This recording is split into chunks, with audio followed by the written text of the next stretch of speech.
जिस तरह से कमल का फूल कीचड़ में उगकर भी अपना ऑरा मेंटेन रखता है और इसी वजह से उसको पूजा में भी चढ़ाया जाता है।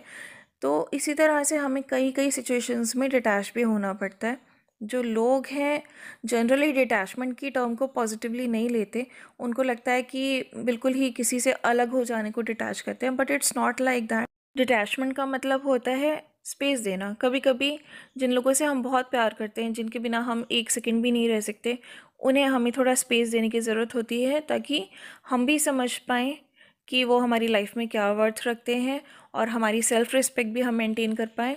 और वो स्पेस की ज़रूरत उनको भी पड़ती है सो दैट वो भी अपनी लाइफ को एनालाइज कर पाएँ, ये समझ पाएँ कि उनकी प्रायोरिटीज़ क्या हैं, उनकी प्रेफरेंसेस क्या हैं, वो डिफ्रेंशिएट कर सकें कि उनकी एडिक्शन क्या है और उनके लिए इम्पॉर्टेंट क्या है। डिटैचमेंट का मतलब ये भी होता है कि आप अपनी वरीज़ को, टेंशन्स को, कंट्रोलिंग की हैबिट को लेट गो कर दीजिए। अब कई बार हम कुछ काम करते हैं बट हमारा ध्यान उसी में लगा रहता है, काम कंप्लीट करने के बाद भी कि अरे ऐसा नहीं हुआ तो क्या होगा, जैसा रिज़ल्ट चाहा है वैसा नहीं हुआ तो क्या होगा।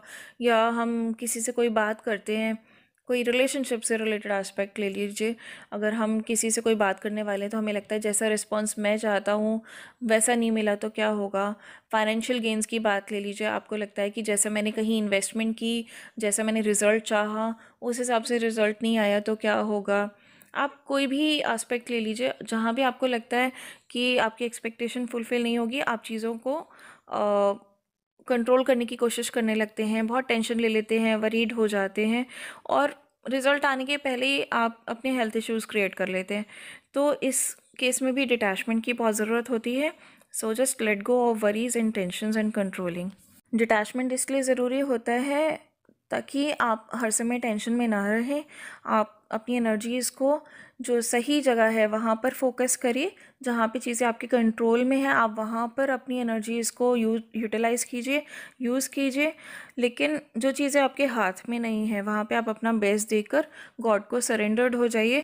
गॉड को सरेंडर करने का ये पर्पस नहीं होता है कि हम हाथ पे हाथ धर के बैठ गए और बस हमने सब कुछ भगवान पे छोड़ दिया और भगवान को हमारी लाइफ में कोई इंटरफेरेंस करके दिखाना होता है कि वो कितने इंपॉर्टेंट है।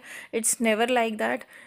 गॉड को सरेंडर करना इसलिए इम्पॉर्टेंट होता है सो दैट आप हर वक्त टेंशन में ना रहें, वरीज में ना रहें। आप अपने अंदर एक फेथ डेवलप कर पाएँ अपने लिए भी और यूनिवर्स के लिए भी कि अब मैंने अपना बेस्ट कर दिया है, बेस्ट वर्जन मैंने अपना बन के दिखा दिया है। जो कुछ मैं बेस्ट अपनों के लिए कर सकता हूँ, अपने लिए कर सकता हूँ, वो मैंने सब कर दिया है। अब इसके आगे मुझे विश्वास है कि यूनिवर्स कहीं है, भगवान है, जो भी बिल्कुल सही होगा, जो मैं डिज़र्व करता हूँ और जो भी सबके बेटरमेंट के लिए होगा वो रिज़ल्ट ज़रूर सामने आएगा। और सरेंडर का एडवांटेज ये होता है कि फिर आप चीज़ों में कंट्रोलिंग करना बंद कर देते हैं। बहुत सारी चीज़ें जो आपको ऐसा नहीं लग रहा होता इन फिज़िकली देखने में कि वर्कआउट कर रही हैं, बट इंटरनली वो वर्कआउट कर रही होती है, एनर्जेटिकली उनमें कुछ ना कुछ प्रोग्रेशन हो रहा होता है, बट आप कुछ ना कुछ अपना इंटरफेयर करके उसमें कंट्रोलिंग करके चीज़ों को बिगाड़ देते हैं। तो when you move into the mode of surrender, तब आपकी ये कंट्रोलिंग की हैबिट चली जाती है और चीज़ें सही टाइम पर वैसे ही वर्कआउट करती हैं जैसी आपने मेहनत की होती है।